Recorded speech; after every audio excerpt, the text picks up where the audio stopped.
মানস চেণ্টাৰৰ নতুন ভিডিঅ' এটালৈ সকলোকে স্বাগতম জনাইছোঁ।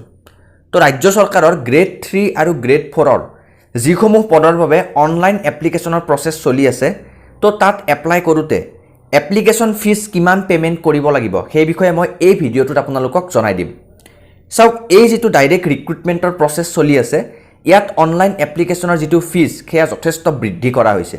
গতিকে এপ্লাই কৰাৰ আগতেই আপোনালোকে ফিজ কিমান পৰিমাণৰ পে' কৰিব লাগিব সেই বিষয়ে আগতীয়াকৈ জানি লওক।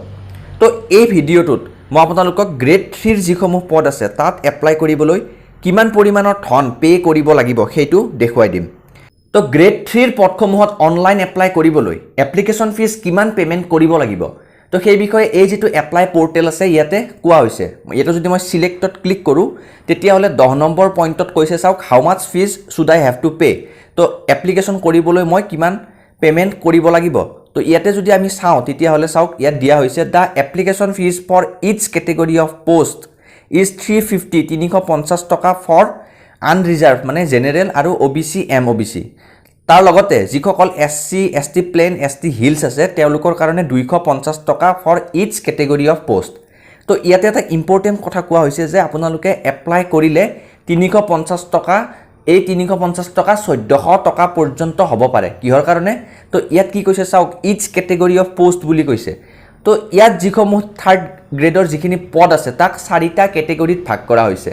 তো 4টা কেটেগৰীৰ প্ৰতিটো কেটেগৰীতে 350 টকা জেনেৰেল আৰু OBC MOBCৰ কাৰণে, আৰু 250 টকা যিখিনি SC ST প্লেন আৰু ST হিলছ আছে তেওঁলোকৰ কাৰণে। ইয়াৰ চাওক, এপ্লাই কৰোঁতে আপোনালোকে পে'মেণ্ট কিমান কৰিব লাগিব সেইটো মই দেখুৱাই দিছোঁ।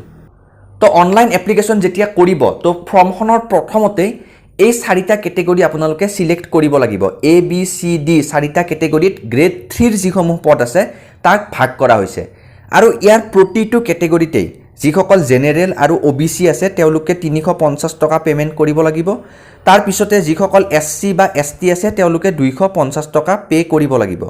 এতিয়া চাওক, আপোনালোকৰ কোৱালিফিকেশ্যন অনুসৰি এই যি কেটেগৰী আছে তাত এটাতকৈ অধিক কেটেগৰীত আপোনালোকে এপ্লাই কৰিব পাৰিব। ঠিক আছে। তো এজন কেণ্ডিডেটৰ যদি গ্ৰেজুৱেশ্যন ডিগ্ৰী আছে তেন্তে তেওঁ যিটো A কেটেগৰী আছে তাত এপ্লাই কৰিব, তো তাত ইয়েছ দিব, দিলে 350 টকা এই কেটেগৰীৰ কাৰণে। ঠিক আছে। নেক্সট, যদি কেণ্ডিডেটজনৰ কম্পিউটাৰ চাৰ্টিফিকেট আছে তেন্তে B কেটেগৰীটো এপ্লাই কৰিব পাৰিব, তো তাতো ইয়েছ দিব, তেতিয়া সেই কেটেগৰীৰ কাৰণে পুনৰ 350 টকা পে'মেণ্ট কৰিব লাগিব। নেক্সট চাওক, যিটো C কেটেগৰী সেইটো হায়াৰ ছেকেণ্ডেৰীৰ কাৰণে। তো এজন গ্ৰেজুৱেট কেণ্ডিডেটে অবভিয়াছলি তেওঁ হায়াৰ ছেকেণ্ডেৰী পাছ হ'বই, গতিকে C কেটেগৰীটো এপ্লাই কৰিব পাৰিব আৰু তেতিয়াও 350 টকা পে' কৰিব লাগিব। ঠিক আছে। নেক্সট, যিটো D কেটেগৰী আছে এইটো ড্ৰাইভাৰৰ কাৰণে।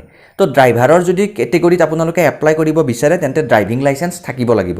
তো সেইটোতো যদি এপ্লাই কৰে তেন্তে পুনৰ 350 টকা। ঠিক আছে। তো 4টা কেটেগৰীত এপ্লাই কৰিলে 350 টকাকৈ আপোনাৰ টোটেল হৈ যাব 1400 টকা। তো 4টা কেটেগৰীত যিসকলে এপ্লাই কৰিব তেওঁলোকে টোটেল এপ্লিকেশ্যন ফিজ 1400 টকা পে'মেণ্ট কৰিব লাগিব। ঠিক সেইদৰে যিসকলে 2টা কেটেগৰীত এপ্লাই কৰিব, যদিহে গ্ৰেজুৱেট লেভেলৰ A আৰু B যদি এপ্লাই কৰে তেন্তে 700 টকা পে'মেণ্ট কৰিব লাগিব।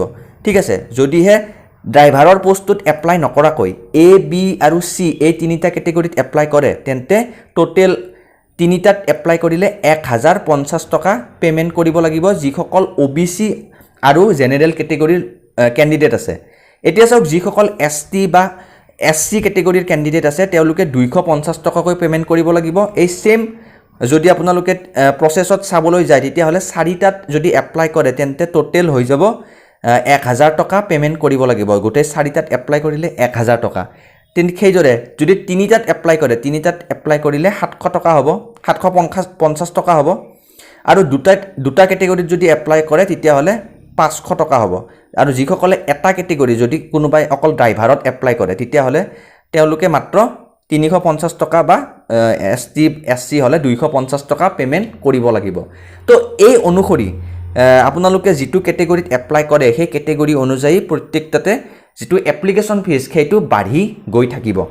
তো এই যিটো এপ্লিকেশ্যন ফিজ এইটো যথেষ্ট বৃদ্ধি কৰা হৈছে। ইয়াৰ এগেইনষ্টত এতিয়ালৈ তেনেকুৱাকৈ কোনো প্ৰটেষ্ট কৰা নাই। সকলোৱে আশা কৰিছে যে যিটো ছিলেকশ্যন প্ৰচেছ বা যিটো ৰিক্ৰুটমেণ্ট প্ৰচেছ আৰম্ভ হৈছে সেইটো সঠিকভাৱে চলে, আৰু যিটো বৰ্তমান প্ৰচেছ চলি আছে সেইটো যাতে স্বচ্ছ আৰু নিকা হয় তাৰ কাৰণে সকলোৱে আশা কৰিছে, যাৰ কাৰণে যি হিচাপত প্ৰটেষ্ট হ'ব লাগিছিল ইমান এপ্লিকেশ্যন ফিজ কৰাৰ কাৰণে সেই হিচাপত হোৱা নাই তো আপোনালোকে গম পালে যে গ্ৰেড 3 পদসমূহত এপ্লাই কৰিবলৈ এপ্লিকেশ্যন ফিজ কিমান পেমেণ্ট কৰিব লাগিব তো যেতিয়া আপোনালোকে ফৰ্মখন ফিল আপ কৰিব ফৰ্মখন ফিল আপ কৰাৰ পিছত ফাইনেল সাবমিট কৰাৰ পিছত পেমেণ্টৰ অপশ্যন পাই যাব আৰু তাত গৈ আপোনালোকে ক্ৰেডিট কাৰ্ড ডেবিট কাৰ্ড নাইবা ইণ্টাৰনেট বেংকিং নাইবা আপোনালোকে UPI কোড ব্যৱহাৰ কৰি এই এপ্লিকেশ্যন ফিজটো পেমেণ্ট কৰিব লাগিব আৰু তেতিয়াহে যিখন এপ্লিকেশ্যন সেই এপ্লিকেশ্যনখন ফাইনেলি সাবমিট হ'ব তো এই ভিডিঅ'টোত ইমানখিনিয়ে যদি আপোনালোকে ভাল পালে তেন্তে লাইক কৰিব আৰু আহিবলগীয়া নতুন ভিডিঅ'সমূহৰ বাবে চেনেলটো সাবস্ক্ৰাইব কৰি ৰাখিবলৈ নাপাহৰিব